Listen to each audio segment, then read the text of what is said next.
Hey Christian. Hey Alex, how are you? Nice to meet you again. Yeah, nice to meet you. So we're here in Antwerp at the calling, and I'm curious to know, like, what was your experience like here on the last day? Yeah, it didn't went so well. I played 5 and 3 on day 1, so I didn't make it to day 2, sadly. I played Oldham. I was very happy with the deck in general. I think the deck is great. It's perfectly built, like the new, little bit more defensive Oldham with Enothos.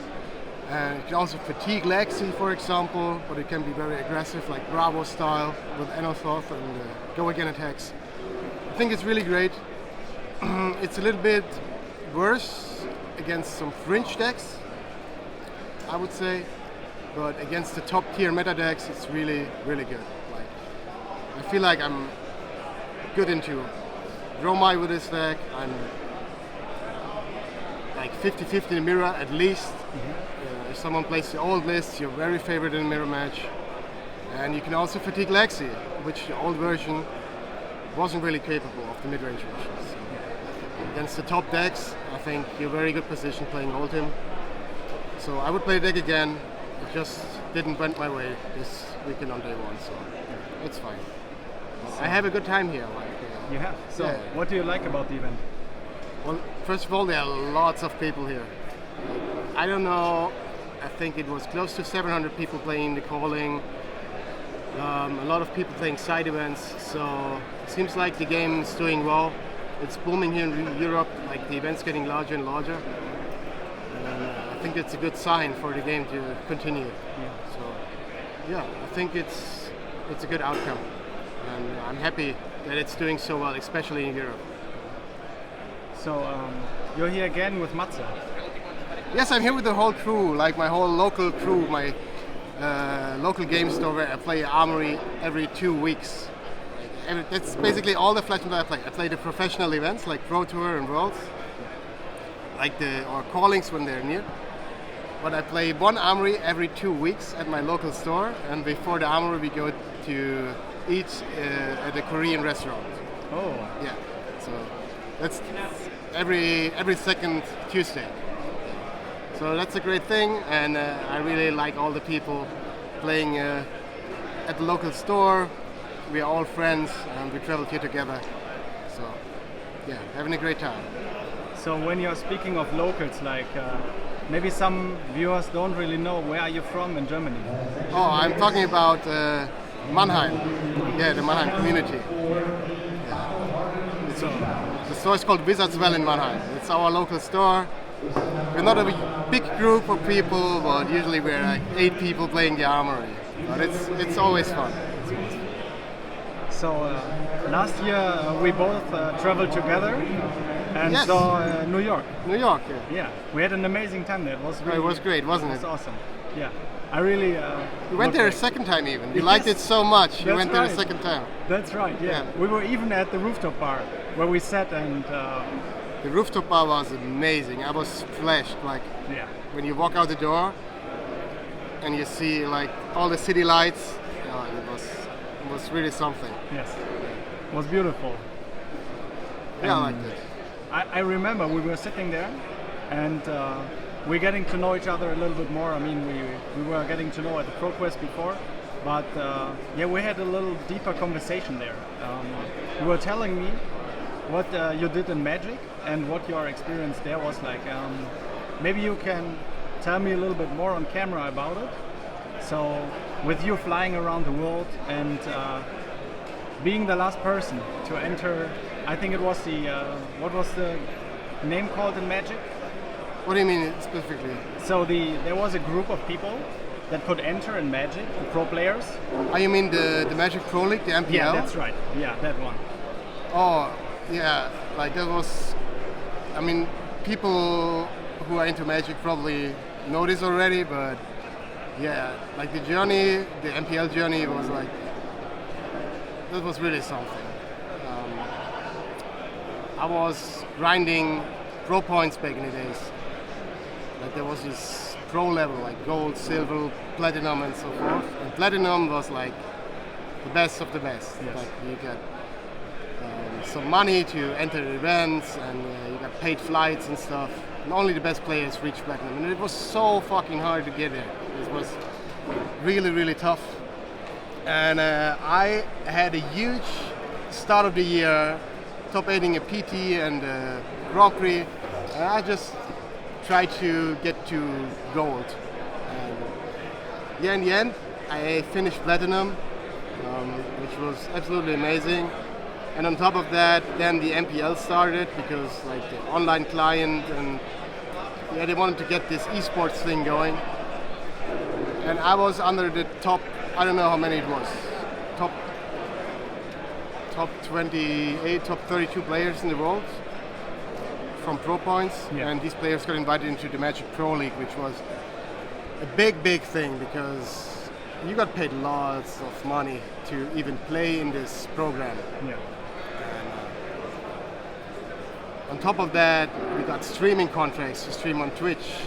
And yeah, a lot of people basically canceled their job to.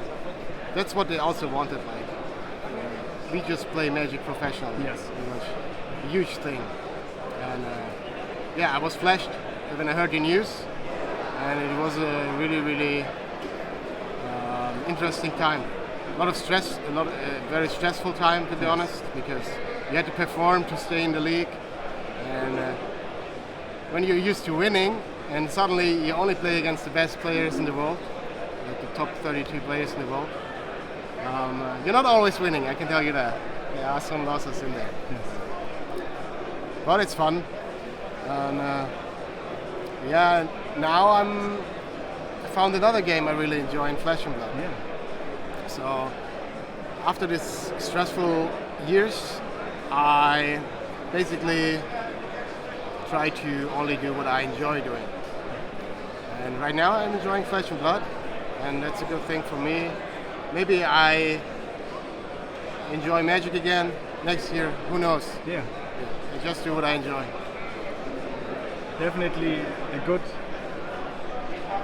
mentality to have that you are talking about. Like, Yeah, you're just- doing what you love and you're Yes. enjoying it. Yes, having a good time. Don't stress yourself too much over these tournament results. Yeah. I mean, sometimes I find myself still doing that, but you know, I see people every time they are so stressed out about what deck they bring to the tournament and about the results, and it's not worth it, you know. After all these years, it's just not worth it. Just have a good time, and if you're having a good tournament, you have a good tournament. It's nice, be happy about it, but Yes. it's not worth to be stressed out. Yes. So give me a little bit more detail about the time span. So at what years did you play in Magic and the Pro Tour, at the Pro League, sorry? And how old are you now? Well, in general, I play Magic for over 25 years now, I think, which is crazy when you think about it, right? I played Magic really. I mean, I started grinding. I don't know, like playing competitive. I don't have to lie. Like, I don't know, over 10 years ago, when the Pro League started, when it really got going. Platinum level Pro League, like 5 years ago, and the MPL and Rivals League, it's over 3 or 4 years. So the last 5 years I was really playing professional, if you can say that. Yeah. Maybe 5 or 6. And yeah, since last year, when the MPL basically ended, and I started playing Flesh and Blood. So Flesh and Blood I played for 2 years now, I think, right? 2 years? Yeah, I think you're playing Flesh and Blood 2 years, you told me. I started with Tales of Aria. So Tales of Aria came out. Around 1.5 years ago, am I right? Yeah, Nearly about 2 years that. now, yeah. Yeah, so basically nearly 2 years I'm playing Flesh and Blood. Still doing it. Yeah, so that's kind of the time span. Like, playing Magic forever, basically. Yeah. Professional for 5 years, or let's say 6-7 years when you discount the 2 Flesh and Blood years. Sure. I played less Magic, and right now I'm playing very rarely Magic events. only Flesh and Blood right now. Yes. Because, yeah, like I said, I enjoy it more right now. Yes. At least.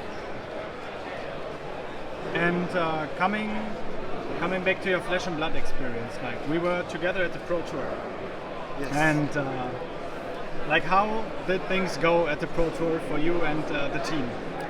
You mean the last Pro Tour The in Pro Baltimore? Tour, sorry, no, the Pro Tour in New York. Ah, in New York. Yes, in New All right. York. Yes. So, New York, I played 3 Pro Tours now, and New York was my first. This one didn't went so well. I didn't even make day 2. For my team, I don't know. Matze did okay. I don't know how he finished. I think top 64 or something. Top I 64. think so. Yeah, I think he got top 64. Which is a fine result. So it didn't went so well for me. I played star roaster of the show. I think still happy with the deck choice at this time. Event didn't go so well. Also, the time in New York was great. I had a great time. Like, we went there together. Saw a lot of cool things there. But yeah, tournament-wise, could have done better there. Yeah, so be it. And then we also met at the Pro Tour in Lille. Yes, in Lille it went better tournament-wise. Yes. Because I ended up top 8ing the event. Yeah. Even though with my favorite hero Dash. So yeah, that was special. Well, the meta game, when I saw the top 8, I wasn't really happy because I knew I'm not gonna make it through all these briars. And my dream is still to win one of these big events. And that's my goal really in Flesh and Blood. Yeah. To come on top with the trophy in my hands. So, Yes. yeah. Maybe I get there. Who knows? I hope so for you. Yeah, thank you so much. We'll see. I try my best. It's good to see you back here again too. So. Yeah, and then Baltimore, Yeah. right, was the 3rd PT.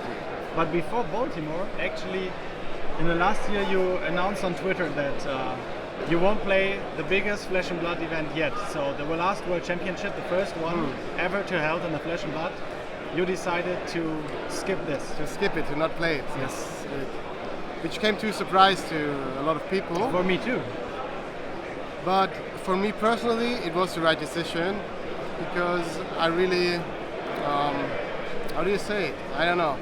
I didn't really felt like traveling for another event and playing it. You can say I was a little bit burned out. Yes.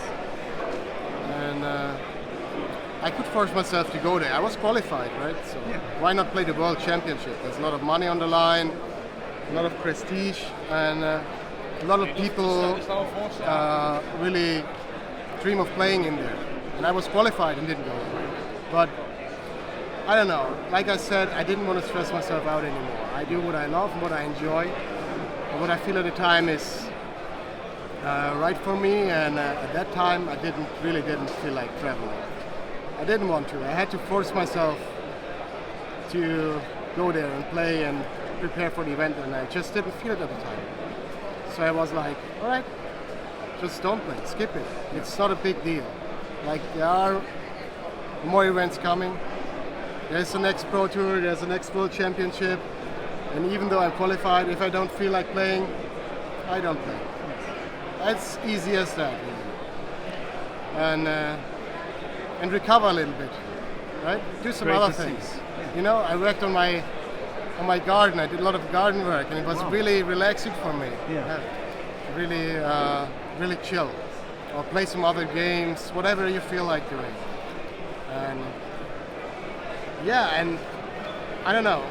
I guess it's some new strength, and I was really excited to go on the Pro Tour after that, Yeah. even though I didn't play Worlds.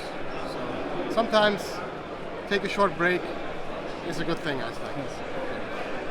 So you were taking some rest. You already talked about what you were doing in the meantime, like taking time for yourself, taking care of yourself, working on your mindset and stuff like that, like working in the garden and having time for yourself. Yes. Yeah, so it's amazing to hear at first that you're working in the garden. I didn't knew that. So that you're No, making your own. I like doing that. Yes. Yeah, I enjoy it. You know. Yes. Yeah. So what exactly do you like about it? Is it just like the thing itself, or? I think first of all, it's beautiful to look at, and it's relaxing. And after you've done something, you can see the result immediately. Right. Yeah.